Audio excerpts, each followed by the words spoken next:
Welcome to Crappens. Don't wait a week for a new video. Join our Patreon at the Crappens On Demand level for instant recap access. Link in description. Enjoy the show. Hello and welcome to Watch Our Crappens, a podcast about all that crap on Bravo that we just love to talk about. I'm Ben Mandelker. Joining me today, the one, the only, Ronnie Karam. Hi, Ronnie. How are you? Well, hello, Ben. How are you? Doing just fine and dandy. It's Friday here. We're here to talk some Southern Charm. And, of course, as you may already know as a listener, we are going on tour next year. The Mounting Hysteria Tour starts in January. And right at the beginning of it, 1 week into it, we have the Golden Crappies in New York City. That is our annual award show for all things Bravo. Although maybe this year we might allow in some Peacock stuff a bit. I don't know.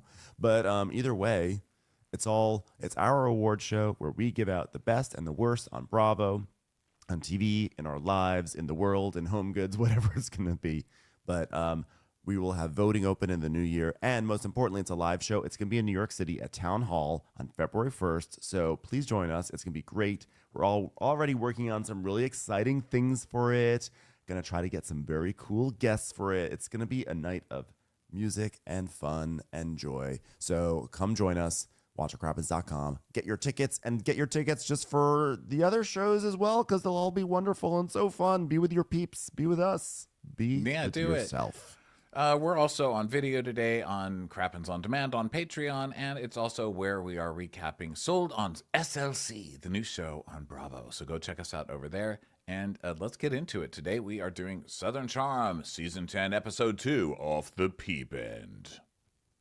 Off the peep end. I get it.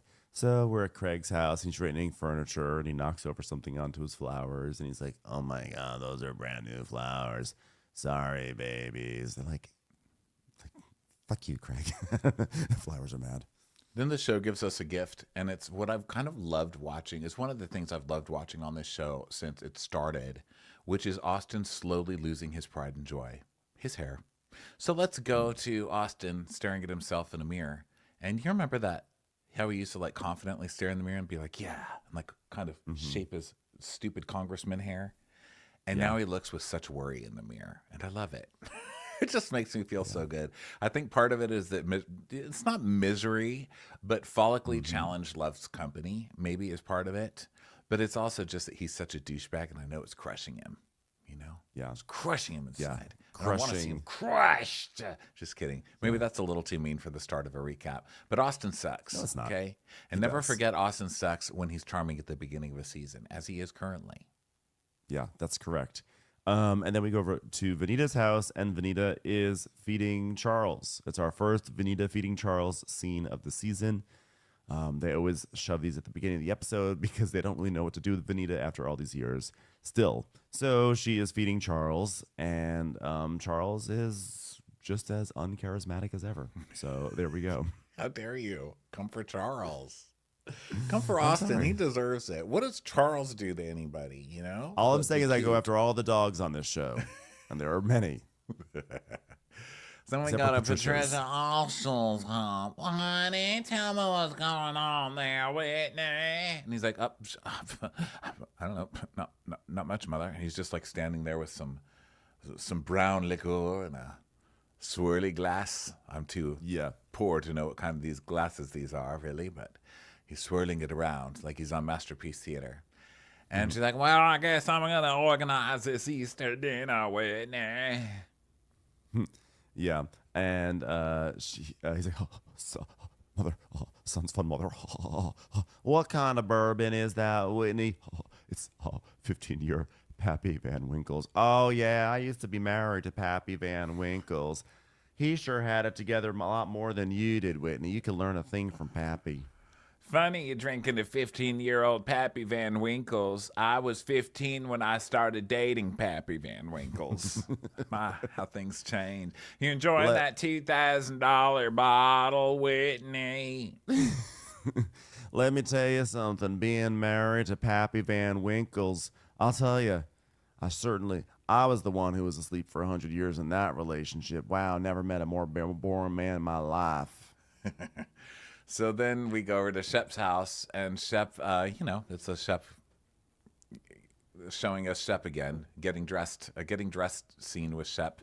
And are there people, they're obviously doing these for the audience, like showing the men getting out of the shower and stuff, but is there anyone getting off on Shep and Austin getting out of a shower? Can we just stop? It's like it's one of those things on Bravo. I just need to stop. Just stop, please. Yeah. They're just trolling us. That's it. It's just a casual troll by the editors. They're just bored and they're like, they just know, like, it's just like no one wants to see it, and they're like, "Oh my god, let's just make people squirm. Let's do that to the poor people who tune in to see this show."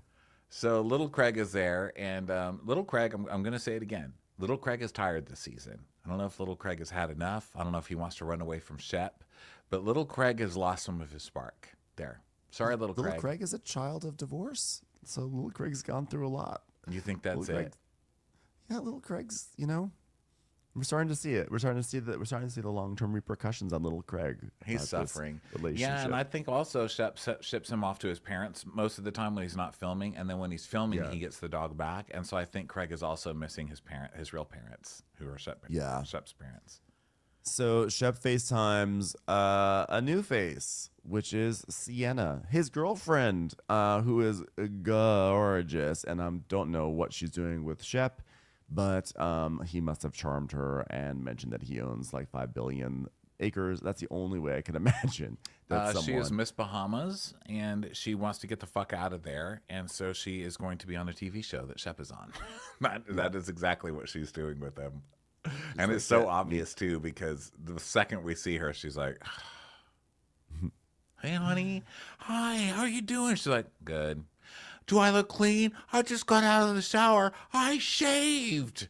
Which is so Shep to need a fucking award for taking a shower and shaving. She's like, "Yeah, you look fresh for once." Yeah, That's he's nice. like combed his hair down. Like he does that thing with his hair, like he's about to do a book report. He's like, "Look at me.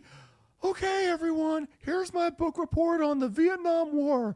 A transcript that I did all by myself."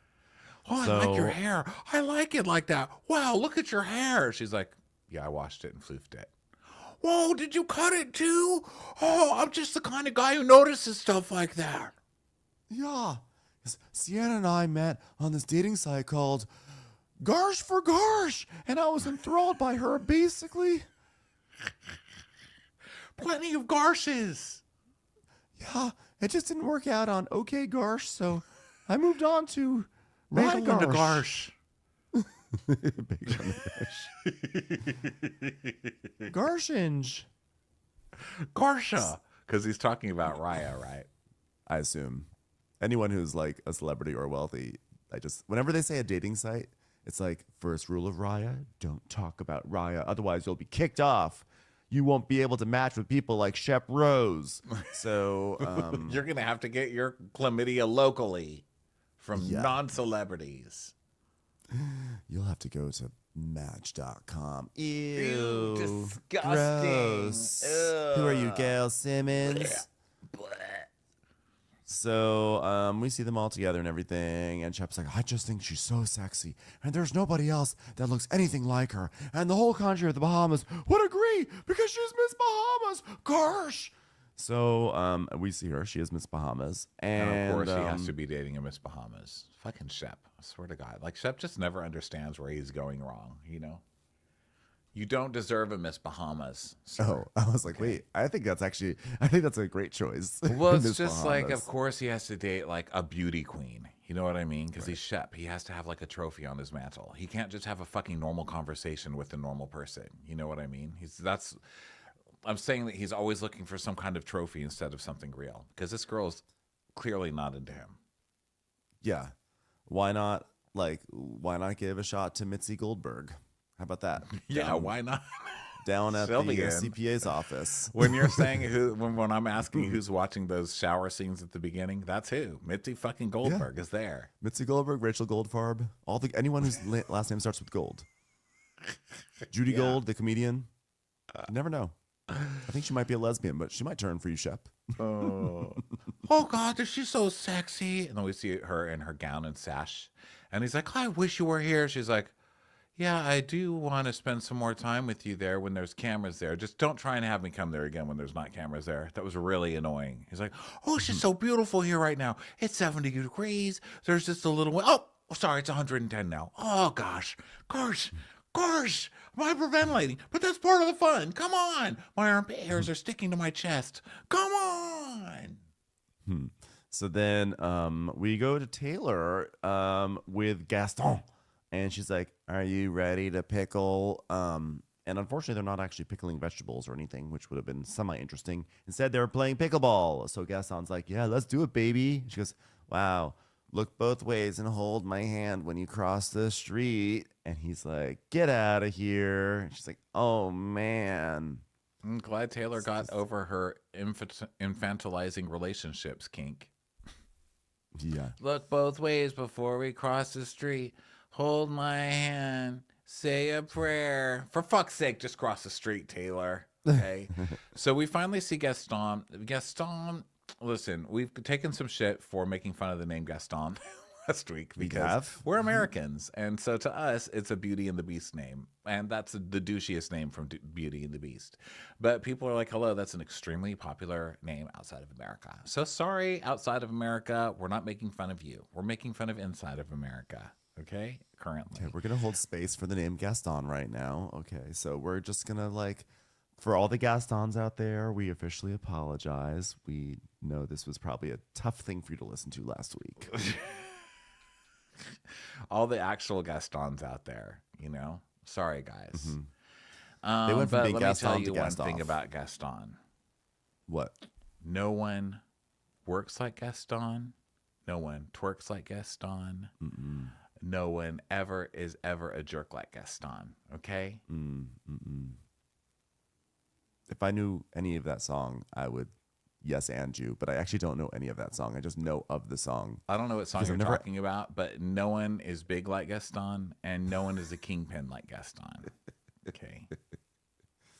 That doesn't. No rhyme, one though, is right? no one is someone who walks across the street like Gaston. No one's a pickleballer like Gaston. No one is a man with an interesting. Gaston. No one pickles like Gaston. No one shaves his hair so close to the sides like Gaston. Gaston, what are you doing with a beard and then you shave your sides of your hair all the way down to the skin and then you have more hair on top? Gaston's a mess, can I just say? And Yeah. Gaston's been working to get on TV for a long time. He's been fucking people all over Bravo to try and get on here. And you're finally on, and this is the hair you show up in to pickle. Yeah, well, he has a vertical mullet, which is it's party on the bottom. It's like party on the bottom and work on the top or something like that. Or maybe it's the other way around. I just made that up right now. But the point is, it's a very popular style amongst like men his age, which is like your shave. Then all of a sudden, lots of hair. It's kind of like the mushroom, but it's not the mushroom. It's just a thing. It's like those weird choppy. It's like intentionally choppy. But I have to say, I still prefer it over the broccoli bangs. So like, That's true. Let's not forget the real enemy in our lives. And I'm being a dick, but you know what, you guys, at the end of the day, you get nothing for nothing. And no one's slick as Gaston, and no one's quick as Gaston. So who the fuck am I? Okay, I'm not Gaston. That's for goddamn You're sure. Jean Valjean. 246 Gaston. Okay, so here we are pickling, which I guess we're saying pickling now about pickleball because it's not obnoxious enough without adding pickling to the mix. So it's not a facial treatment at Patricia's house. It's an actual game people are playing. So they go to pickle. And Taylor, who's all smiles these days, is like, Gaston and I have been dating for about 7 months. We're friends, and we just went on an accidental date because my friend ended up backing out. So it was just me and Gaston. Were you the stand-in for your friend? What is she talking about? It was probably her roommate who had to sit and listen to endless stories about Shep for all that time. And then she was like, you know what? I don't think I want to go to dinner with Taylor anymore. I'm just going to leave her. So, they had this dinner. And then 4 hours later, he asked if he could kiss her. And she said yes. And now here they are playing pickleball in love. That's how it should work, you guys. Yeah. What? Just someone doesn't want a piece of chicken. You eat the piece of chicken. You marry the piece of chicken. That's it. Isn't that how it worked on Secret Lives of Mormon Wives. I feel like that's I the feel like origin we've heard this story. story a lot lately. Yeah. And I mean, Yeah. I do. I'm not being sarcastic. That is, it should be that easy. It shouldn't be like, oh my God, I gotta go on Plenty of Garsha and find somebody. Oh, how's this gonna work? Ah! No, you should go to the leftover bin, see what's in there, see something you can handle for a little while, and just marry it. But yeah, it's like thrifting. Yeah. So now we see the producers like, how does Gaston compare to your last relationship? And then of course they trot out that famous clip of Shep yelling at Taylor about the broken egg during games. It's a clip that will live in infamy, and they're gonna trot it out whenever they can, as they should. Yeah. You fucking idiot. Doodle-doo, doodle-doo, Garsha, Garsh, Garsha, Garsh. And she's like, it is night and day. Look at this example of our love. Back to the pickleball court. My hair is falling out all over the place. Well, that is like Marilyn Monroe style. Yeah. Hey, do I have a comb over it like Trump? Yeah, it's great. Don't say it. Oh, sorry. We're on Bravo. Wait till season 2. So then the producer asks Shep, what do you think about Taylor's boyfriend? And he has a really specific take. He's like, gosh, he looks kind of like a villain from The Bourne Identity. I haven't seen The Bourne Identity in a long time, but do the villains That walk shit around was in funny. gym shorts? That shit was hilarious. And Taylor's like, Gaston is sexually inclined. I'll say that. Well, I would have to imagine. I feel like you cannot be named Gaston and not be sexually inclined. Like, I feel like he's probably like a show pony in there or something. That's a numerology for lots of sperm, for sure. Yeah. And he's like, I can see him screwing on a silencer and breaking into a room.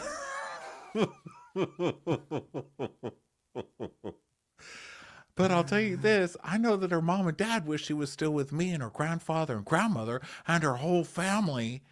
And she put out an Instagram response to that or something that was like, you like literally emotionally abused me on national TV for years, and you really think my family wants me to be with you? Oh my God. Did you see our farm? So then Shep is like, well, hey, so Sienna, I can jump on a plane and head to Nassau anytime. I mean, God, Sienna, I would love to come and hang out there for an extended period of time if you let me, but I know you're busy, so I don't want to monopolize your time. And she's like, no, it's fine. We just have to plan it ahead of time. You know, I just have to send all my relatives that I'm too embarrassed to admit that I date you. I just got to send them to a different island. And then you can come over. It just takes a little bit of work on I have to basically tell everyone, hey, I'm going out of town. And then I'm actually not out of town. I just hide on a different part of the Bahamas. So that way I don't have to, cross paths with anyone while I'm holding your hands. That's all. At the very least, I need to start telling everybody now that my uncle's old drunk friend from college has been Facebook messaging me, so they're not shocked when you show up. So Shep is like, Sienna is very smart and driven and independent. And, she's flying here and there and modeling. And she got into med school. And she's like, a lot of things that Taylor wasn't. And she wears better sweaters, too. Even though Taylor is younger. No, even though she's younger. younger. I'm sorry. Yeah. Sorry, Sienna's younger. Yeah, this chick's younger. And so it says, we see a picture of Sienna and Shep, and it says 26 and 44. Ding! Well, Shep likes that. That was the whole thing, is that Shep likes a well-traveled person, and he likes to travel with them. That was the whole thing with Taylor for several seasons. Like, but I want to go to Paris. So Shep... With the child! I want to go to Paris with somebody that I could be the father of. That's it. Also, who could possibly take care of me and fix ruptured spleens and such, and etc., etc. I got the best of both worlds. I got someone to pass STDs on to, and then somebody to nurse us through it. Gosh! And as far as having your own thing and going on and being a big baller a little bit, like, she just sort of has that. So Taylor's like, yeah, Gaston and I, we're like a similar age, and our relationships feel more like a partnership. And like, Gaston really makes me feel like I'm good enough. And that's like different from me, because now I can play pickleball and not get yelled at. I'm like, wow, your bar is so low right now. Shep really did a number on you. I'm good enough to play pickleball with Gaston made me know that much. Whoa, marriage bells are ringing, girl. So Gaston beats her, which I like, because there are shades of Shep already in Gaston. First of all, because don't you remember in the beginning, Shep was like, "Hey, sweet poogie dookie," like he was like that too in the beginning. That's how Gaston is. Yeah. Like, "Hey, babe, you know you want a pickle? Hey, great job, babe. You did a great job on that pickle hit." And then it ends with him kicking her ass and being like, "Ha ha, beat ya!" Like, well, I see shades of your past here. Yes, enjoy. And he goes, So "Yeah, now we you go tried. You tried." So we go over to JT's Airbnb property, the Inns, and his mom Bunny is back, and she is just as disinterested with JT as so many other people are right now. And so Bunny and his sister Nicole, they're walking around, and because they're going to be doing some work in there, or etc. And Bunny's like, "Wow, this is way bigger than I envisioned it." Sorry, JT, not talking about you, sweetheart.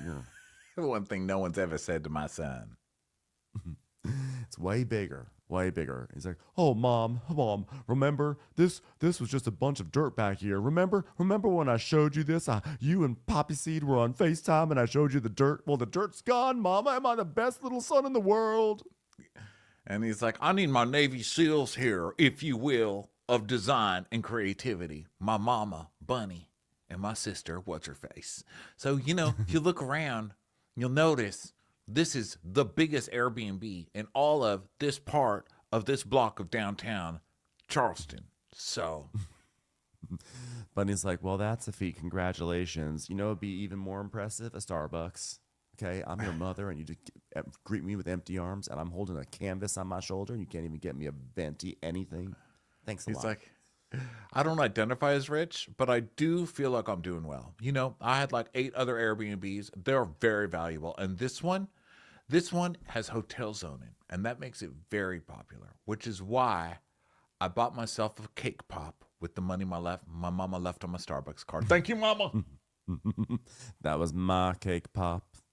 So the sister is, they're just talking about doing this, like this painting or whatever, and they're going inside. And we see a flashback to some of Bunny's greatest hits, which is last year, her saying, "Oh, JT, these pillows are just fine for a fishing cabin." And the mom and Nicole have made him a painting for his new place. And he commissioned it. You asked your mom to paint something. Hey, sorry, Ben. I commissioned my mom to give me a ride to the airport. Gotta go. It's a Bunny original. I commissioned a bowl of soup from Mama. So thanks, Mama. This is delicious. I commissioned a painting of a marsh in Charleston. I was like, "Oh, how beautiful. Everyone loves to look at a marsh." She's like, "Well, I saw an oil slick the other day," and I was like, "Mama, can you make that into a painting for the Airbnbers? Thanks." Mama, remember when those ducks got stuck in the marsh after the last flood and they came out covered in oil? Can I get a painting of that? "Hey, Mama, remember when they found the dead body in the marsh and they had to close it all down? But I'd just gone wading through there, so I may have gotten an infection from a cadaver. Can you do a painting of that?" So, yeah, he really loves the Charleston Marsh, guys. Tourist. That is such a tourist thing. Like, wow, what is that? It's a marsh. That's the most beautiful thing I've ever seen. It's a lot of mud, kid. It's a lot of mud. So he's like, the cherry on top of this house is that ultimately it became this hotel. And so they make him close his eyes so they could surprise him. And it's a marsh. It is a painting of a marsh. Marsh! That's when Shep knows he's found his soulmate.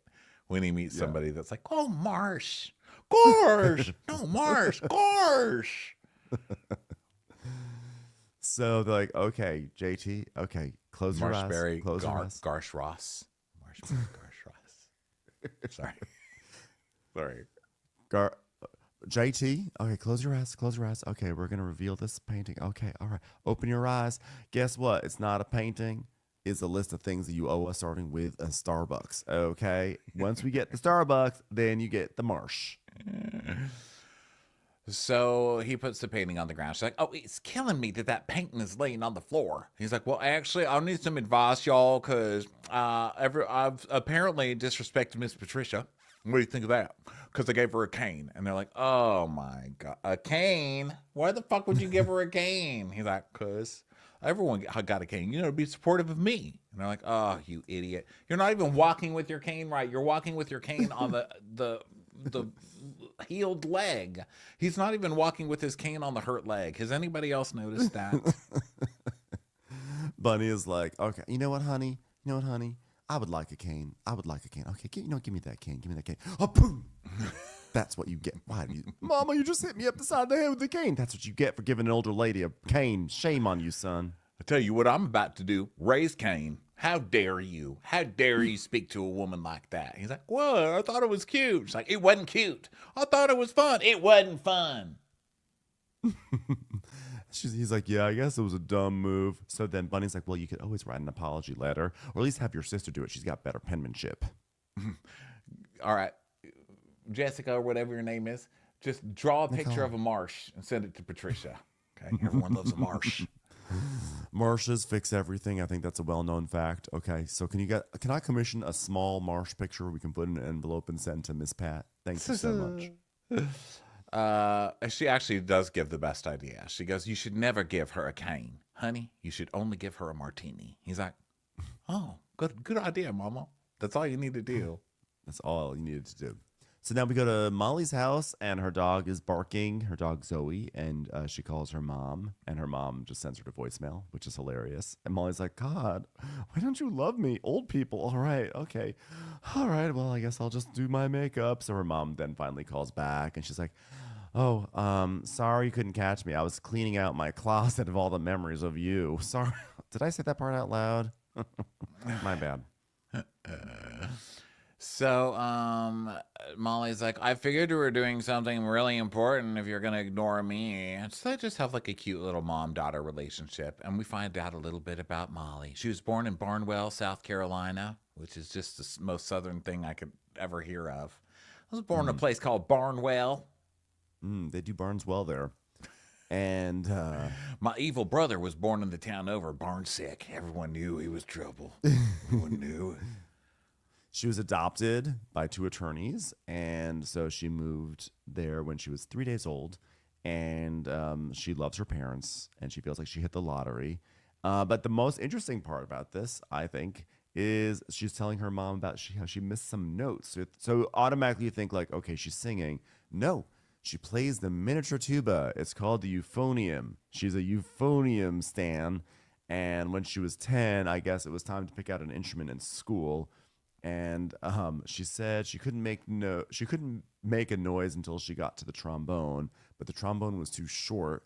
So she wound up with the euphonium, and now she's like, it's funny because it was too short, and now I'm gigantic. And we see basically Molly's trajectory in this story settling, right?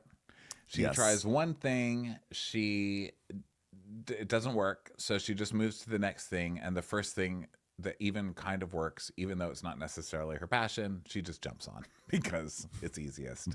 And I think we see her love trajectory playing out on this show. Here it is. Yeah. Thanks for being so on the nose, Molly. And also watch out, because I kind of like you, and you're like settling to the degree that you have settled to in this episode is so fucking sad. I can't. It's like a tuba song. It literally is like a tuba song. God, Molly's whole story is going to be played by a euphonium. It's going to be scored by a euphonium. Just also I'm realizing that this is settling a debate that we had when we did our trailer trash huge of debate. This. That was a I downright said it dirty was a fight. tuba. I didn't speak to your ass for a week after that one. For a week. Part of that was I did give you a cane, so it was like a little awkward. But to be fair, you gave me a painting of a marsh, and I was like, "Excuse you." No, but I seem to remember we had a discussion. I was like, "That's a tuba." But I was like, "That's a tuba," and you were like, "It's a French horn." I was like, "It's a tuba." You're like, "It's a French horn," and we sat there and actually discussed this for a while. And little did we realize there was some other sneaky brass in there called a euphonium that snuck right in, and that's what it was all this time. Yeah, it was a euphonium, and we actually had a listener that was like, that's a euphonium. And I was like, oh, God, Really? stop making up fucking words. Yeah. Stop just inventing instruments, okay? Euphonium. Stop trying to make me look stupid. Made up words. I ain't repeating that. You're not getting me again, mother. Euphonium. So, Come on. she talks Sounds about how she likes to chill, which we know. And she doesn't like to stand up like her mother. Her mom's like, I hate standing up. She goes, what are you doing, Mom? She goes, we're just chilling. I'm lounging on my sectional sofa. You know me. I like to sit. She goes, yeah, me too, Mom. She goes, I wonder where you got that. You, Mama. You. So Molly's like, yeah, I chilled out a lot. And, I used to be a wild child in my early 20s. I moved around, lived in LA, Miami, New York for modeling, and we see pictures of her on Top Model and everything. And she goes, but now that I've gained weight, I've just not been modeling, I've got, by the way, and you would never look at this person and be like, wow, look at her, like out of control. She's like, it just shows how cruel or how like rigid the modeling industry is, that like the way she looks now, it's like, we got to put her out to pasture. It's wild. One, also just body dysmorphia in general, what it does to you is crazy, because whatever she's seeing is not what we're seeing, Yeah. And I get it. I have all of that stuff, so I get it. But it's sad to watch it in someone else. Like for me, it's fun. Like for me, like being self-deprecating about it and stuff like that is my hobby. But seeing somebody else do it, I'm like, oh no, stop. No, girl, no, stop. Because obviously she's stunning and gorgeous, and even if she's not, it's like, I don't know, stop it. Just stop. Stop being mean to yourself. You've got a mother who loves you and who likes to sit. What more do you need, Molly? And you've got a euphonium. You basically have you know what? You know what's nice about a euphonium? It's like having a child that doesn't like talk or be annoying. It's just can sit on your lap and you can be like, oh, my sweet little child. I can tell it stories and I can kiss it. Your euphonium. Maybe this is not a great metaphor. This analogy lost its way. Like the euphonium in pop culture. Well, the euphonium in pop. Well, look, just, stop beating yourself up. There's this ice cream place I really love, and I'm trying to remember if it's Leeuwins. I think it's Leeuwins, however you pronounce that one. Van Leeuwins. No, Van Leeuwins, not to be confused with Pappy Van Winkle's. Yeah, and they have like a lot of fun sayings about eating ice cream, like counting calories is hard if you do it, or something like that, or like, don't count calories, count ice cream pints that are piling up in the back of your room or whatever. But it's like very pro, like, eat it and shut up. And I like that. Yeah. I feel like it's kind of my therapy, oddly enough, which is super weird because I'm getting therapy at my other therapist's office, which is ice cream. So it's like, I'm getting 2 therapies in one. That's great. That's nice. That works out very nicely, I would say. It does. I'm looking for, okay, Van Leeuwen ice cream motto: a life without anything good is bad. See? They really just, they really nailed that. Yeah. A life if you without have a anything mouth, good we is, have a flavor. I like that if one. you've got a euphonium, we've got a conium for you. Okay, so then Molly's back because her parents are getting older and stuff, but also she's not modeling, so she doesn't know. We've got kind of a Landon storyline here coming up, is what I feel, except I like her. She's not as immediately grating as Landon was.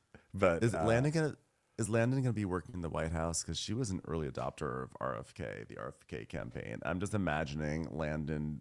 I'm just imagining the DC Landon walking around DC, being like, "Finally, I can start the Rome website." Rome FK, am I right?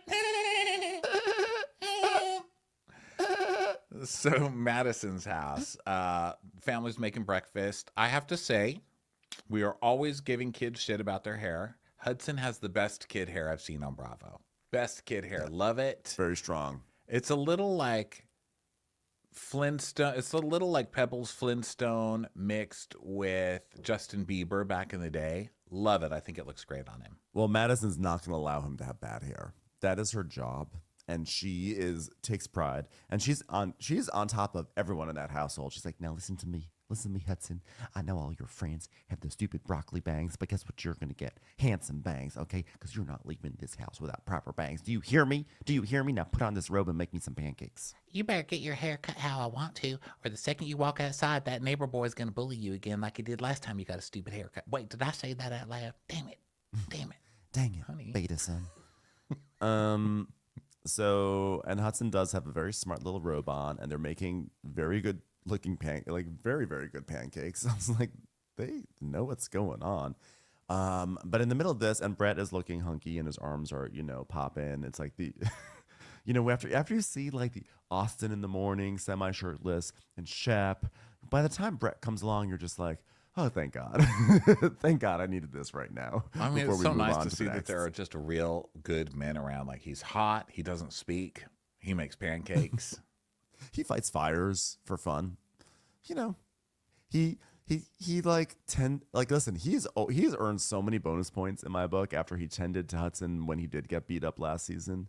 Like, Brett is like, can do no wrong in my book until he does do wrong. But for right now, he's killing it. So, but then he like kind of coughs, and it turns out that he was diagnosed with thyroid cancer at the end of basically last season. And so it was removed, but it sounds like there's complications, maybe scarring or whatever. So it feels like there's a marble in his throat. It's like, damn, I'm glad it's gone wild. Well, also wild that we have 2 thyroid cancer mentions on Bravo in 1 week. Yeah, that is weird, right? Yeah. Yeah, it's The other like one being on male Potomac. thyroid cancer prevention month, because we saw it on Potomac as well, which is super coincidental. So, she's upset about that. He got it taken out. Now he has a little spot there that still hurts or something. And then they talk about how Patricia's going to host an Easter lunch, and he's got to leave. Dun, dun, dun, dun, dun. I really do hope that this man is a fireman and does not have another family, because at this point, it's starting to feel weird. I'm just going to say it right now. You're like, really? I mean, honestly, how many fires are there really? In California. Are there really a lot of fires in California? I mean, don't really? Come on. They really need well. even people at the office there. Yeah, no, listen, what was I going to say about him? I don't know, but Madison's Separate going family. through it. You heard it here first. What'd you say? Separate family. You The heard other it here first. Another family. They all play proper tubas. Yes. So, we then he's go like over- secretly, he never speaks. You don't know like his secret plot lines. Like, he's really in competition with Molly ever since America's Next Top Model. He's like, I'm going to have a whole family that plays the euphonium. Madison's like, oh, hey, Molly. Nice work with your beta brass. Nice work with your little tubonium or whatever it is you're playing over there. I like my tubas to be alpha. So I've got an alpha. My boyfriend's he plays an alpha tuba while I eat my alpha corn. What do you eat? Succotash? You're born for corn. Foot corns. Yeah, the lesser version of corn. So- I'm sorry, everybody. It's Friday, okay? This is what you're it's getting. Friday and I haven't eaten breakfast yet. I rolled up out of bed.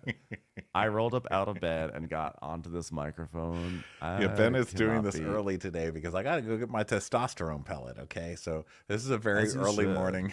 This is an early morning recap. This is good. This podcast is the only thing standing between me and the McGriddle, and I'm hoping that we tease this out long enough that the McGriddles will no longer be sold. So that way, I'm prevented from making a bad Oh decision. yeah, this we morning. should. We'll make it. We'll do that. Okay, so the rate we're going, we will, because we're like, wow, let's talk about Because we're only on euphoniums the a little bit. second scene. You know what? Let's Euphoniums. make some euphonium fanfic. You know, Molly gets so excited every time she looks at her cable guide, and she's like, "Oh my god, they're finally doing a show about euphoniums! Damn it, it's Euphoria again." thought this was going to be about teenagers doing drugs with euphoniums. Finally, someone captures the high school euphonium player's experience. Where is Zendaya's breasts? Promiscuity, drugs, and euphoniums. So, and basically, we go to Patricia and Madison talking about this party that Patricia's going to have. And, then she's talking about how upset she is about the cancer, obviously, and just really worried about Brett. So then they eat their pancakes. And then we go to CHS, which is an indoor golf experience. Yeah, it stands for Come Have Stupid Time. Leave off the less T for savings. So it's indoor golf. It's that thing where you Can't handle hit golf balls at a screen. Starring shit. Too early for me to make an acronym. I apologize. So it's Corks indoor having golf. sex. Children having slime. They love that slime. Coin hating celebrity gibbets. Cockatoos having silence. It's Christians holding space. So that's good. I like that one. CHS, Christians holding space. We're holding It's an space indoor for golf the lyrics of experience. Holy Night. Okay. I'm the queer media, so I can say that. Okay, it's Christians having sundown. So then we go to JT. So it's the boys golfing. It's the boys in indoor golf. JT's there. He's like, I'll just need to check in with some friends. They all clearly hate this guy. It's Shep and Craig who meet him. Yeah. They hate his guts. And you can see why. He just comes in. He's like sitting crisscrossed applesauce on top of the counters. I mean, he's just... Yeah, it's very like sitcom neighbor kid next door. The teenage kid that comes over next door and sits in a cool way and is like, so what's going on? And tosses an apple and then eats a bite out of it. Yeah, 100%. least You're like, What? That was favorite. my apple. So, so they're playing the Valhalla chorus, guys, which is funny because that's where Vikings go to when they die. Thank you. I watch a lot of Netflix shows about Vikings, guys. Yeah. I am Uhtred, son of Uhtred, daddy of Uhtred, grandpappy of Uhtred, Uhtred, Van Uhtred the third, and baby of Uhtred. I am Uhtred. Love you. Uhtred. So, euphonium. So Eutrophonium. he's like, I play the euphonium. I bring the euphonium to Norway. So they're gonna play golf. JT is actually a very good golfer. He apparently has beaten Shep quite handily, and so he tries to take a swing, but he can't because his leg's messed up. And he's like, "Whoops!" So then,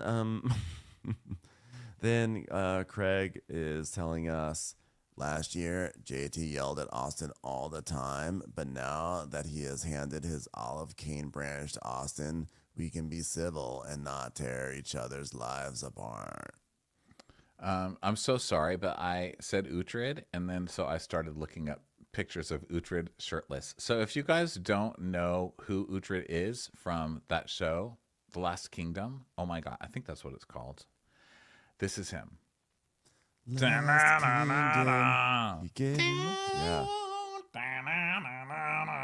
I am Uhtred. Yeah, Uhtred. Fucking hottie Feeling McHottie it. pants. Love you, Uhtred.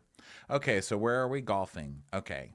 So So just yeah, golfing, so taking swings, and JT trips and everything, and he's like, "No, I'm not going to do this anymore." okay. So Shep's like, "Oh, you get kicked off of most courses for dressing like that, JT." And he's like, "Oh, you trying to get into my head right now? You trying?"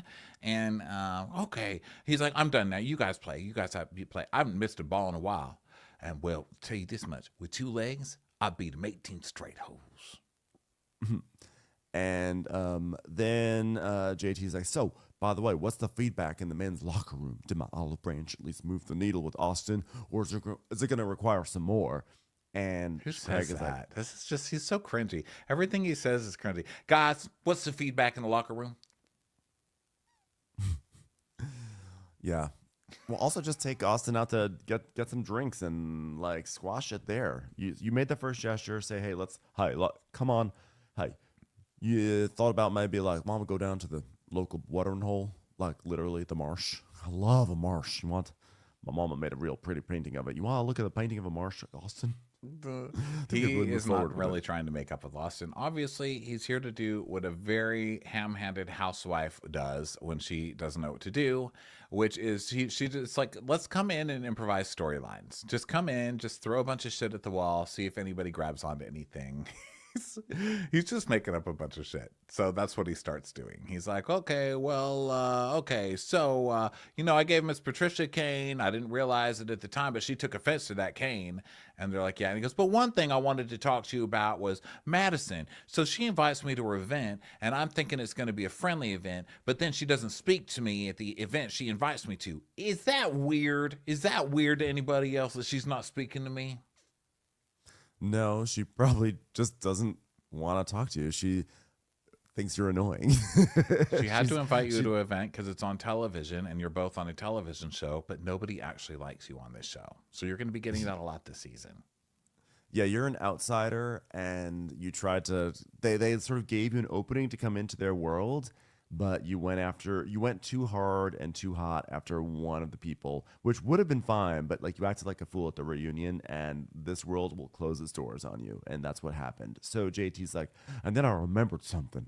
I remembered that Madison FaceTimed me when she was in the Dominican Republic, and I'm like, why is Madison FaceTiming me? And do you remember in Jamaica when she put on my blue stripes? And we see the trip last year, she put on JT's shirts and like made fun of him and everything.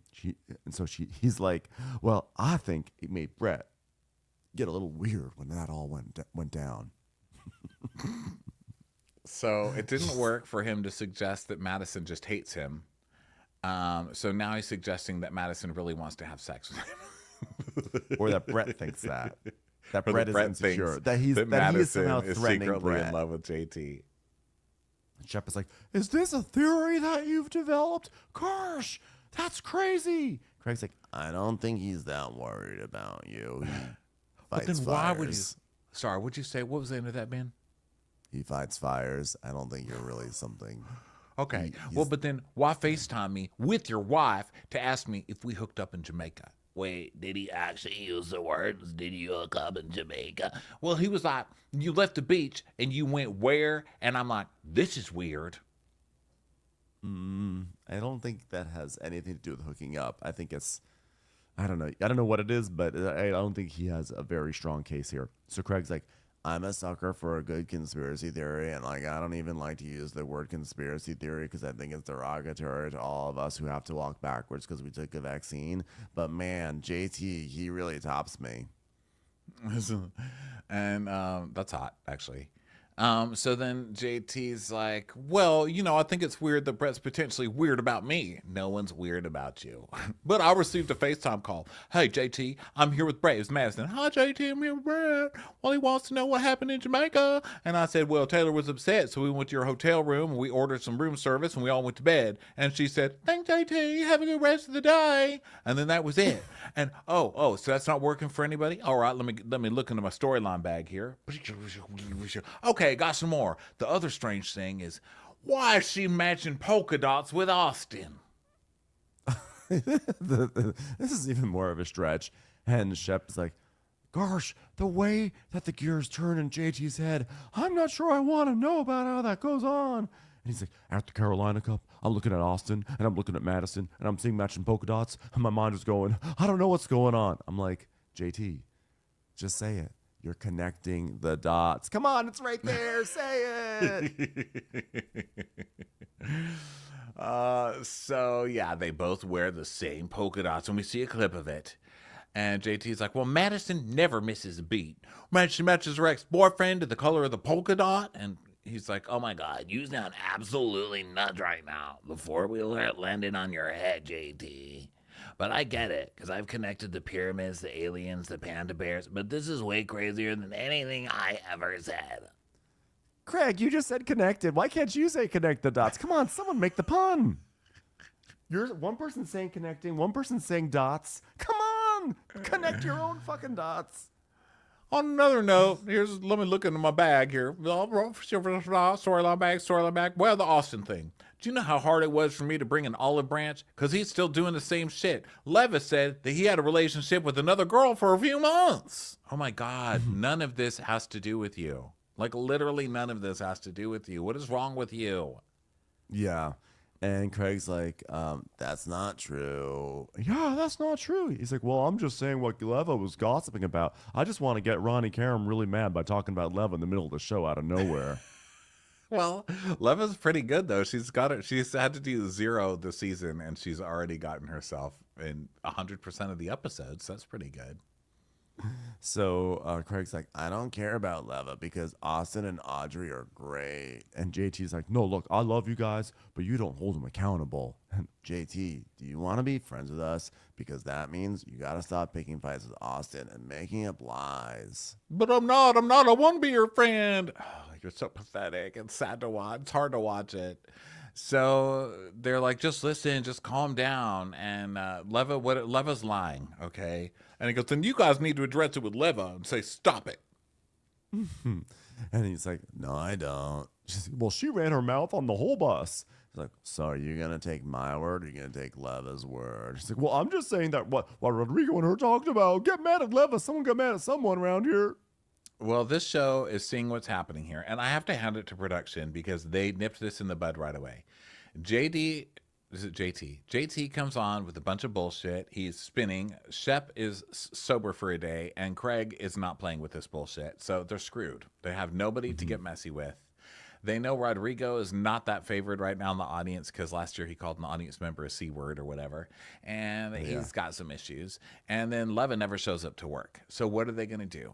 They called the messiest gay they could, and they say, get your ass down here. We need you. They hired a new gay. Congratulations. Thank you. That's all you guys needed to fucking do. By the way, spoiler alert. We haven't really seen him yet. We saw him a little last week, but we're going to meet him. We're going to meet him today. We meet him later. Yeah. He's very soft-spoken and very nervous. Give him time. He looks He looks a mess. And isn't he a main gay? Isn't he a main cast member? I think I see him on all the posters, right? I think he is. Yeah. It's funny because he's been in the background for ages. So now he's actually, yeah. Oh yeah. Oh yeah. Listen, those bangs, he has like a sort of like a block of hair on, I've always noticed it. So JT is like, he's like, well, I'm just saying what Leva said on the bus. And Shep's like, so we're fucking telling you, knock it off. I just told you, if you bring it up again, you won't see me again. And they're basically, he's just like going, and they're like, this is like, stop it, JT. This isn't gonna work. We've decided that we're gonna circle our wagons around the very sad campfire that is Austin. So stop it. And Craig's like, I'm gonna get out of here. I can't hang with people who are against my friend Austin. Shep, I love you, buddy, but this isn't healthy for me. I am leaving. So he gets his shit and walks out. And Shep's like, Craig, come on. Don't make me film with the extra. And JT's like, what? What'd I do?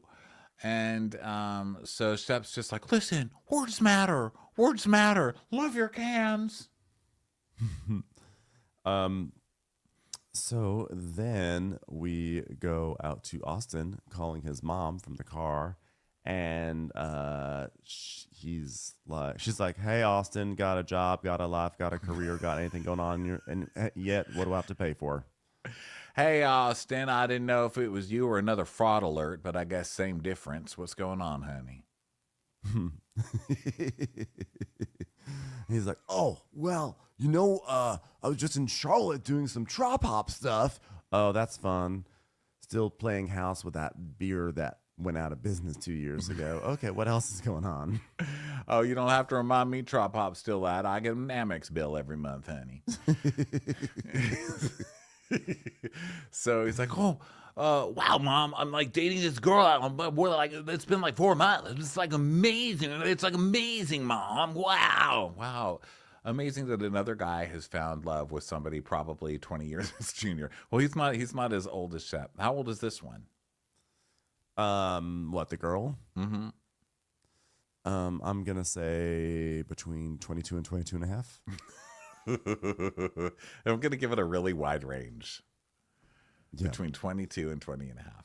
Okay, let's look at that. Austin Kroll girlfriend. Her name And he is... says, Oh, go ahead. Sorry. but while you look that up, he's like, it's so strange, Mom. It's like when I leave Charlotte, I miss her. Like, wow. Austin experiencing the basic levels of being in step one relationship. Congratulations. So he's heading to Craig's right now. Did you find her age, by the way? Well, I remember this actually now that I'm going. I really am just so predictable. I'm sorry, everybody. But of course, I already went off on this, I guess, on our preview recap, which is on Patreon if anybody wants to listen to it. We talked for an hour in a trailer trash about this show. So I'd already looked her up before, and I think she's 26. Okay. She looks really young. But, I mean, he's not that old. I mean, I don't even know how old he is. These boys, these fucking boys. Okay, so here we go. Austin is what are we talking about? I'm sorry I can't pay attention today. I just want to Google every person we talk about. I'm like, but I want to see their picture now. And what's Uhtred been up to? So Austin he's talking about he's growing up. So he's like I could take pointers from Craig. Like he's doing so well. And we see Craig in slow motion, like posing with pillows at like a photo shoot. And then he's like, but on the other end, I'm like, he's so far up his own ass. It's like he almost likes the way it smells. It's insane right now. So then we go to Craig's house and he's like, what do I want to grill? Sausages, hot dogs. And then he just pulls out a huge Ziploc freezer bag out of the freezer and it's full of hot dogs. And he just pours it all over the grill. There's like 100 sausages there. Yeah, and they're frozen too. He's like, well, here we go, putting the frozen just right from the freezer to the grill. I was like, okay, enjoy that. So Austin comes over. They say hi and everything. He's like, you have 100 feet of cable on your front porch. Did you even know that? Yeah, I left it there for chicken. She said, why did you leave this here for me? And I said, I don't know. Do you want it? And then she said, no. And I was like, well, I left it there for you. And she's like, but I don't want it, Craig. Why do I want the cable? And I was like, I don't know. Do you want it? Craig, this is a stupid story. Come on. But the real answer is so Craig, too. I got a vacuum for my putting green. Does he know about cordless? So he's like, Oh, I'm glad you're here to be in the hot tub with me. Like, hopefully that'll get me out of my head colds. you invited me over to soak with you in head cold juice? The fuck, man? Who does that? No, I can't. I hate when people do that. Like, Did that yeah, trigger you? Because you're a very germ not loving. I don't. Okay, so like my whole thing is this: I'm not like such a germaphobe where I'm like, I'm not like Howie Mandel or anything like that. But it's more like, I've never liked being around germs. But then after the pandemic and everything, I'm just more aware. I think with a pandemic, I'm aware of the steps you can reasonably take if you're under the weather to prevent other people from getting sick. Like I now have an awareness that like, if you're under the weather, put a mask on so that way you don't transmit as many germs. Okay.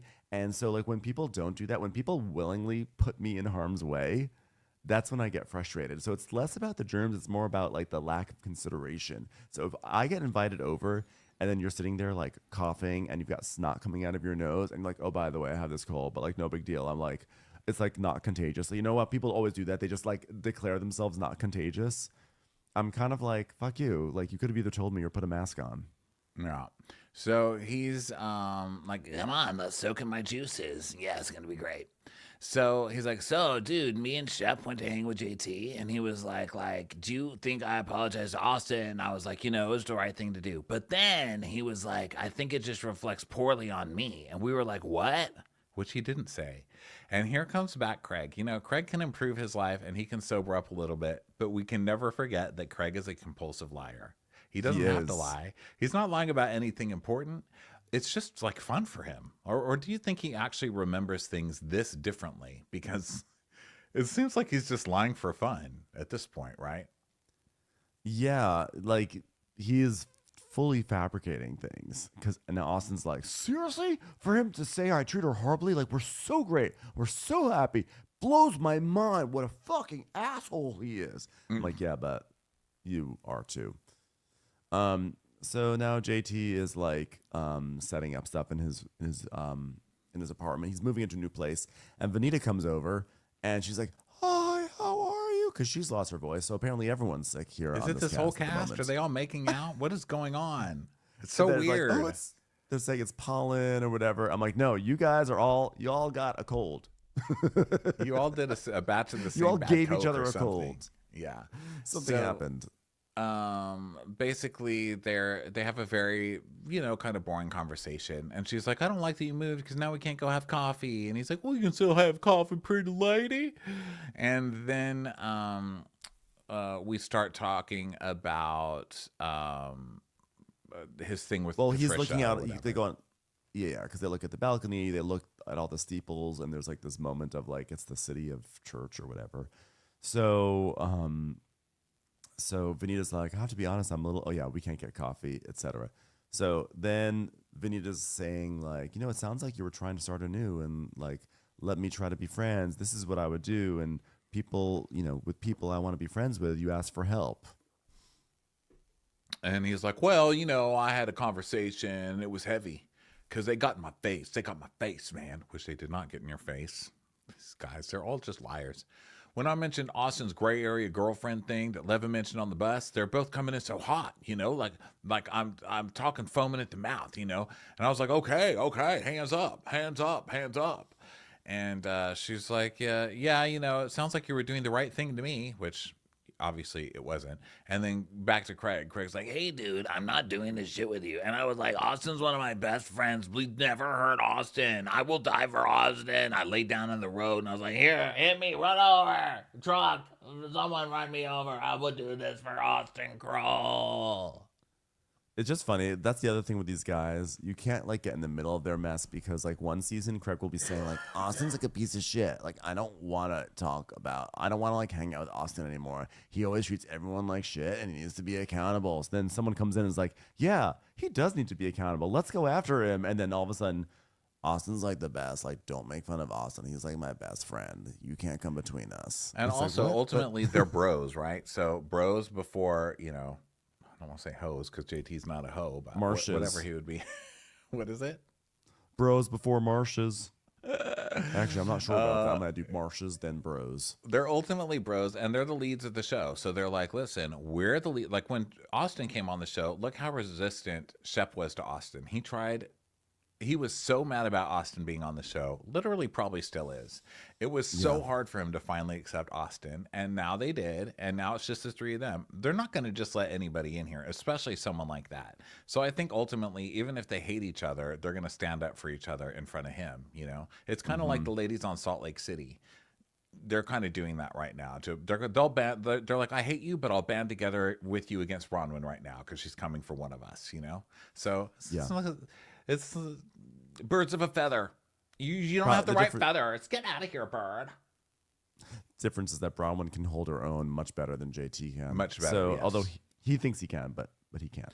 I'm not comparing Bronwyn to JT. I'm comparing everyone on the show, how they're reacting to newbies, Yeah. So back to JT's apartment, and he's like, by the way, Vanita, remember when Madison threw on my pinstriped outfit in Jamaica? It was kind of like an iconic thing, broke the internet, And she's like, oh yeah, that was funny. Yeah. So I have a theory about that. It holds a lot of water. So it was posted on social media, and her husband saw it. So I thought nothing of it, and it was kind of funny, But I get a FaceTime call, and questions were happening like, hey, what happened in Jamaica with the two of you? I'm like, this story also keeps on changing. It's like, was it accusatory? Was it a light, funny question? Like, everyone here is just lying on this show, I think. Yeah. So then we go back to Craig and Austin, and Craig's like, Yeah, he said Brett called him and thinks Madison and him fucked in Jamaica. which is not technically what he said. And I was like, no one thinks that you banged Madison. And he's like, well, Brett does. And I was like, did he accuse you of banging Madison? And he goes, no, but he said it in so many ways. And Austin's like, Madison is gonna like free. She's gonna like free. That's bad shit, bro. Yeah, and then he was like, clock this. Madison wore polka dots to the race, and guess who else wore polka dots? And Austin's like, whoa, this is insane. So we see a flashback of that. And then Craig is like at this point, it's like, dude, like, what are you talking about? What are you talking about? Austin's like, JT, he couldn't hold up, he couldn't hold up an I'm changed man facade for long. I thought he was going to fake it for a few more weeks before he went off the fucking deep end. I thought I was in the Twilight Zone. Dude, I don't have any more time for that shit. Let me tell you right now. And so he's like, coordinating polka dot outfits. Like, I got to give him creativity points. That's at least good, So then we go over to ding, ding, ding, Patricia's house. Yeah, poor Randy, by the way. I just feel so bad for Randy, don't you? He looks like a prisoner. He looks terrified. He looks like Martin Sheen, just confused on a cul-de-sac is the best way I could. Yeah. Like, I thought this was a street. When did the street become a cul-de-sac? Poor Randy. It's a tough journey for him. So Whitney is like, oh, Mother, I think tonight the Chateau Neuf, we'll do this. Yes, Mother. Also, I think people are going to want Bellinis, but we've got champagne here. So Patricia comes down. It's the Easter party, and she's setting up, of course, the table, which has all sorts of chocolates and bunnies and kind of like gaudy pink, Easter things on it. And it's for the first dinner party of the season. And she's got a bunny rabbit on the table that's left little black jelly beans behind it. Yeah. Oh, it's the Turd Palace, Mother.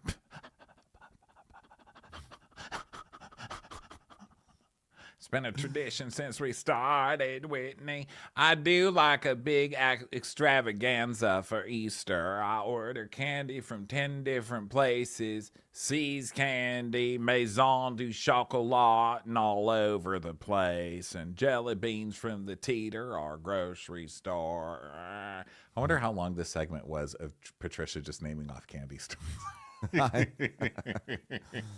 I got M&M's. I got Cadbury, I got Mars bars, I got 100,000 grams. It goes on and on. Because I was expecting like, I don't know, like really fancy ones. But I mean, I don't know any really fancy ones. But I thought just to hear her be like, yeah, 10 different candy stores. See's. It's like, See's? What the hell? Mars and Mars. What are you talking about? Duty-free shop at the Charlotte International Airport. Found a couple under the couch from last year. Those count, don't they? We did our equivalent of dining and ditching at the local restaurant, except our version is we go in, we grab a handful of Andy's mints from the bowl, and we run out of there. Now, this one's not a store, but they do somehow taste better when you have Randy stand outside a middle school around Halloween and then beat kids over the head with the fly swatter until they give me their candy. That's delicious candy. Well, we went to CVS in March and got some leftover Hanukkah candy that no one was buying. So if you see some gold coins around, that's what that's about. So they're getting the table set, and Whitney's reading the names that she's put out, and he's like, Austin, Craig, Ryan, Molly. Oh, Molly. How coincidental, Mother. Well, I mean, Whitney never tells me anything, so let's get that right off the bat. But people have told me they've hooked up 5 or 6 years ago, so I know he likes her, and they remain friends, so let's just hope for some egg fertilization somehow. Yeah. Well, I know it is a holiday about Easter eggs. So Patricia is like, all right, let's have a cocktail. And Patricia's like, by the way, as per your instructions, I have decluttered. Thank you, Randy. I've shoved all of my clutter and tchotchkes and junk into Randy's bedroom. So he is going to have to climb over piles of newspapers from 1987 in order to come serve me. Unfortunately, I've kept the largest piece of junk in the house. Randy. Yes, ma'am. Put these clamps on your nipples. No, ma'am, please, not the car battery again. Do it. No. Happy Easter, junk. I mean, mother, I'm going to upgrade your audio system. I mean, look at that. It's something out of the Dark Ages. And we see like a 1995, like Hammaker Schlemmer Bose, audio thing on top of a stack of CDs. And Patricia's like, well, I am out of the Dark Ages and I like it. Listen, you're going to have to throw me out of here before you get rid of my DMX CDs. Whitney, take a long, good look at that old broken down stereo. This is exactly what you look like to the girls you date. Think about that. So Craig comes over and he's like, Hey, Miss Pat. you sound a little congested. Are you sick? The pollen. It's just pollen. Nobody cares, huh? They're just like, bring it Yeah, in. they're just- Bring me all your illnesses. Come on, sit on my lap. Yeah, everyone's just like snot coming down their nose, hacking up their lung, like, this is Bond. This is Bond. It's like, you are green. This is Bond. This is allergies. So they make small talk, and then hopefully this season's new gay bone carrier walks in. His name is Ryan. He's like, hey, Patricia, Whitney, how are you? How's it going, Craig? Patricia, love your dress, so pretty. I brought you some French chocolate. It's like, okay, that's a good start. Now sit down and spread something. I hate French chocolates. So I was like, oh, okay. She goes, so then she says, she tells us that she's been sarcastic, right? Like, I hate chocolates, especially French chocolates. Oh, okay, that makes much more sense. I was like, Yeah. oh, Trisha. So, Patricia's been friends with Ryan's partner Eddie since 2008, and he's always been in the background on the show. And then Eddie and Ryan got married, and then Patricia became really close with Ryan as a result. Yes. And so they start tasting some liquor. And then Craig starts talking to Shep. Shep comes in. It's like small talk as everybody comes in. And Shep's like, wow, very Easter of you, Whitney. You look like you're about to go on safari. Because everyone else is in pastels, and Whitney's in like a dark, a black blazer. duster and a fucking And like with an animal print, it's like a black animal print shirt. And it's just like not very Eastery. It's a duster. I saw some animal print and I made him Lisa Rinna all of a sudden because he's also got the mother. Mother, hey Shep, okay, I can give it back. Oh, did you get those glasses at the gas station? He's like, gosh, yes, I did, but they're Easter. Look, they're pastel. So Molly shows up and everything, and people are drinking, saying hello, all the usual sort of small talk because they mill about and everything. And Molly tells us, Patricia makes me nervous. I'm just like, is she going to think I'm weird or not classy enough? Probably. But then I remember who her son is. And they show a clip of Whitney in his Renob days. Like, now, that's a duet I would love to see. Whitney on guitar and Molly on euphonium. Yes, Renob reinvented. Yeah. Reunobphonia. So That shit would play well in Brooklyn. So Austin brings a bottle of wine. He's like, sorry, it's not the best bottle of wine, it's Patricia. And Ryan's like, well, you'd probably enjoy it more than you would as a cane as a gift, wouldn't you, Patricia? She's like, oh, a cane. Why would you give an 80-year-old woman a cane? And Molly's like, oh, God, he thought it would be funny. Well, it wasn't funny. It wasn't. They're all cracking up. Maston's like, that's the sort of joke a beta would make. So then Craig's like, well, I don't know if Whitney is going to talk to JT after he finds out what he said about his mom. And everyone's like, what? He goes, he called you a bitch. This is just like, now this is just a bold-faced lie. Like, this is like... This is a bald ass. It's a bald face, He right? just- Why do people say bold face? Isn't it bald face? Is it bald? It probably is bald. But it's a I think bald. it's bald. But it's. I've but heard I'm it saying both, this, but I thought it was bald. No, I think it's bald. But I'm saying it with boldface. I'm saying it like my words were bold. This is a Helvetica face lie. Command B. Didn't I say Helvetica wrong? It's Helvetica. You see? Helvetica. I don't know how to pronounce fonts, apparently. No, it's Friday. It's hard. This is a Comic Sans face lie. Yeah, this is just some bullshit. This is typical Craig. And when he's like, wait, hold on. What the fuck is wrong with this guy?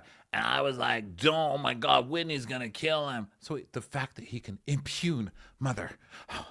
all bets are off. He can go fuck himself. Impugning my mother. And Madison's like, what an idiot. He's crazy. And like, Shep is like, gosh, I don't remember him saying that. I did not hear JT call Patricia a bitch, for the record. And the producer asks, because I honestly, here's what I thought was going to happen. Craig says this, we go to commercial, and we come back. Craig's like, no, just kidding. But it was not. He was just fully lying. And so, and Craig backs it up. Like, he's not backs up, but he doubles down to the producer. And so then they show the footage, and they basically like, no audio found, which is that Craig fully lies and is probably going to start a season of shit because of it. And this is how JT wins because, I'm not sure if he's going to win. He loses. But He like, leaves. this is like, well, he does leave, but like, it's like JT is being a douche and stupid, but like Craig is actually just making up a blatant lie and attacking his, like, that's bullshit. So this is where JT's going to find his way back in, I think Craig's just like, I don't like him, so he's got to go. If they're not going to fire him, then we'll kick him off the show. I'll find a way to get him kicked off the show. It's brutal. And I kind of like it because Craig's always pretending to be this like, I'm just such a nice guy now. When at the end of the day, he's still fucking Craig. But he's Craig with a twist now because he's like Twisted Craig. Because Craig was never really mean. He was just a liar, But this is mean. This is just like, all right, let's just fucking ruin JT. But JT is like someone that no one really likes, including me. So... I don't know where I stand on it, but this is messy, Craig. Mess. You know what it is? It's more like, how you always say, like, JT can now play the victim card, and like he was sort of trying to do the victim card, and actually Craig just gave it to him. I don't know if he'll do it successfully, but this would be what, like, I would say this in, all episode long, I'm like rolling my eyes at JT, like, oh God, this guy's really lost his way. But then Craig does this, and I feel bad for JT because he gets made to look like he said something totally mean, and he's going to incur Patricia's wrath. And it's like actually kind of not fair because Craig totally lied about it. So yeah, I see what you mean. It's going to be interesting to see what happens with this because this was pretty crazy. This was pretty low. And now, of course, the whole cast can see that he's lying. So it's going to be interesting to see how they react because they're all going to lose it on JT, So are they going to apologize? Or is this going to be something where production ultimately shows us that he did mutter it under his breath or something and Craig heard it? Because, production's sneaky. So they could slip that in like the reunion even or something and be like, no, we got all of you. I think what's going to happen is they're going to like laugh at Craig. Like, Craig, you're a fucker. You made us all believe that. And they're like, well, we know that JT now, he didn't call Patricia a bitch, but he still was extremely disrespectful. So we still stand behind that. Yeah. Well, all he really had to do was what he does next, which is continue. Well, that was only the tip of the iceberg. He basically just was talking a whole bunch of shit about Madison, Brett, and Austin. And I was like, And Madison's like, Wait, back it up there. Back it up, bitch. You better back it up. You better clip it. You better clip. and Craig's like, well, basically, he thinks that Brett thinks that you and JT were having an affair and slept together in Jamaica. And he was dead serious. And we were like, nobody thinks that. and they're like, oh God, what? Yeah. And Molly's like, that's a joke. And so Madison goes, you can't talk about me all day long, but you start talking about you can talk about me all day long. You can talk about corn. Actually, you cannot talk about corn. You can only talk about me because the moment you start talking about my marriage or corn or my husband, you are done. Yeah. And so, Yeah, well, he was like, Brett thinks that we had sex in Jamaica because she was wearing my clothes. And I was like, oh, God, Shep, help me out here. And Shep's like, well, I was like, I'm a pretty intuitive guy who knows a lot about Ken Burns, and I don't even know what you're talking about. And then he started sliding off the screen very slowly and was replaced with another gorgeous black and white sepia toned picture. You know what's so funny, by the way? I can't believe I didn't even connect this dot.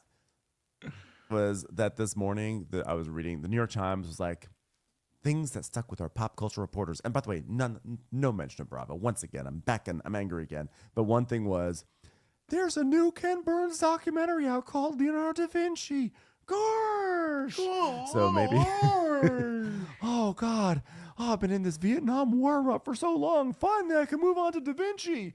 Oh, I'm so glad Sienna knows about Da Vinci. She's traveled. gosh, I'm a boy. I'm just a little boy. I'm just a boy who loves art. Oh, God. So Madison's like, Well, he's gonna be the little bitch when I'm done with him. How about that?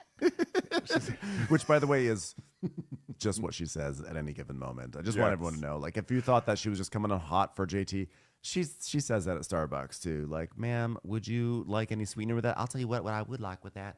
No more betas, because he'll be the little bitch when I'm done with him. ma'am, can we get your name for this coffee cup? I'm gonna kill you, bitch. Okay, well, got it. We got a coffee for I'm going to kill you, bitch. You better watch your motherfucking mouth or I'm gonna take you out. Can I get an old fashioned, please? Let's all say a prayer for JT, because I'm going to fuck him up. Which, now that's an actual line here. Well, I told him Madison's gonna kill you. And Patricia goes, let's tag team him.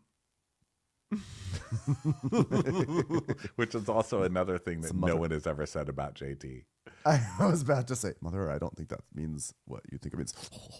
So Madison goes, Get the canes. Get the canes. and so Austin's like, told you so, guys. Hey, do I feel that this is a beautiful sense of vindication? You damn right I do. You damn right I do. and then we can't see the rest of the scene because the spit covers the camera. Fucking A. Yeah. We have to wait 5 minutes for Randy to wipe it off the camera. Randy, hurry up with the rags. The cameras can't shoot us. Honey, don't spit on the camera. Spit on Randy. So now, then they're gonna start going. Now it's time for dinner. So they're gonna sit down. This is where Madison's like, "Can I get an old fashioned? Because I wanna fuck JT up." So they all sit down, and everyone's like, "Wow, it's so pretty. It's lovely and everything." Oh wow, yeah. Patricia's like, "Yeah, well, we're having Easter fare ham and some crispy macaroni and cheese and green beans, which go really well with the ham." Can I get an old fashioned, please? All right, let's all join hands and say a prayer for JT, because I'm going to fuck him up. So Shep is like, okay, well, I'd like to talk about why we are here. Because they say, Shep, will you do a toast? He goes, I'd like to talk about why we are here, and that is Easter and Jesus. And Jesus was a guy who was trying to do nice things, but he was crucified, like me, by Taylor. And it's bullshit. And let that be a lesson to some of us. You are punished for your kindness, like Leonardo da Vinci was after he drew that guy with all the arms in the circle. So anyway, that's a bad message. But Pontius Pilate, he's a pilot, and he can fly us to the Bahamas. So that's cool. Don't be mean to Jesus. The end. Thank you, chat. That was very eloquent. And he had also brought up Pontius Pilate betraying Jesus. So Ryan was like, oh, the fact that you know who Pontius Pilate is impressive, though. He's like, it's a miracle. I heard that Pontius Pilate actually had like really good legs. I mean, he has the origin of Pilates, right? Unfortunately, he had a really big stomach. That's where the term paunch came from. Craig, stop. It's true. Pontius He Pilate called you you a in the bitch. Bible. Pontius Pilate said, Patricia's a bitch. Okay, Someone serving too much Pappy Van Winkle. So now they're eating, and Shep's like, I can't eat all this. I lost 15 pounds. And Molly's like, well, I lost 15 pounds, but I got 20 to go because I gained 45 like a year and a half ago because I have hormone problems, so I fluctuate every couple years, but then I'm also on medicine, and it causes binge eating. And he's like, oh, my God, it's like the opposite of Ozempic. And she's like, literally. We're having dessert. No one listened to Molly. So they all get served a Can we a not talk cupcake. about our eating disorders at the table? We're about to have dessert. Molly, suck it up. Give Molly 4, please. So they get cupcakes, and Austin's like, hey, Patricia, have you ever seen this thing where you take off the top and you make a sandwich out of the cupcake? It's insane. Look at this right now. Which, Patricia's like, poor person. Everyone knows we eat a cupcake with a fork and a knife in the first place. Avoid all the problems that way. So then Molly's like, oh, I was about to do that. And he's like, sorry, Tucker, you snooze, you lose. She's like, no, I was going to do it, so I'm going to do it anyway. And she says, yeah, you do that so you don't get icing on your nose. And Whitney goes, it's like a sandwich? You eat it like a cupcake sandwich? You know what, Molly, that's the last thing that you need. And everyone's like, whoa. And her jaw drops. And Patricia's like, Patricia's face has literally never moved this much on the show. She's like, Whitney. Whitney, you were supposed to tell her that the cupcakes are not for eating, they're for throwing at Randy. Now you've insulted her instead. Yeah, this is really gross. And Molly's like, so he's calling me fat. And he goes, I'm not calling you fat. She goes, no. And Madison's like, No, the fuck you did not, Whitney. Yeah. And he's like, well, no, I've known her for like 10 years. I can say these things. And Molly's like, can you though? I don't think so. And she's like, what the hell, Whitney? You know I don't have the best relationship with food. So it's like, don't be a fucking dick. I'm like, he's going to be a dick. if Whitney has a choice, he's going to be a dick. and his thing is, well, I've known her for 10 years. I can say that. She needed to smash that cupcake in his fucking stupid face. Also, Chucky, I wouldn't be, you look like you've just got your makeup done at the morgue. So I don't know who you're making fun of over here with your Chucky hair, but you need to shut the fuck up, sir. She should have shoved that cupcake right in his goddamn face. Patricia would have just laughed. Yeah. He's like, well, I mean, you're eating it like a fucking Big Mac. Well, it's not like, sorry, I hate to break it to you. It's not like a cupcake in its natural state is like representative of like hood cuisine. It's like, oh my God, I can't believe you ate a cupcake like a Big Mac. It's kind of a lateral move. It's a cupcake. They're brought in for children's birthdays. Okay. Yeah. So they're sold in vending machines around LA and probably other places. So Yeah, this was pretty let's bad. relax. And it's amazing that Whitney's a producer, so he can kind of protect himself on this show, and this still makes it in. Imagine the shit that is cut, you know? Like, yeesh, yikes. Yeah. So she's like, I'm going to beat him up. Is that okay, Patricia? She's like, mm-hmm. So Patricia's like, I'm giving up. As far as grandkids are concerned, I think I'm just going to get a kitten. Yeah. And that's pretty much where it ends. They put up a title card saying in loving memory of Michael Calicourse, who, of course, you may have heard Michael, passed away, R.I.P. so it's Michael. very sad. So R.I.P. Michael. And that's the end of the episode. So thanks, everyone, for listening. Hope you all have a wonderful weekend. Make sure to buy some Crappens tickets for Christmas gifts for all your loved ones. Bring the whole family, the whole extended. First cousin, third cousin, grandma, grandpa, anyone. Randy. We'll see you on the road. At the very least, we'll see you next week. Bye, everyone. Bye.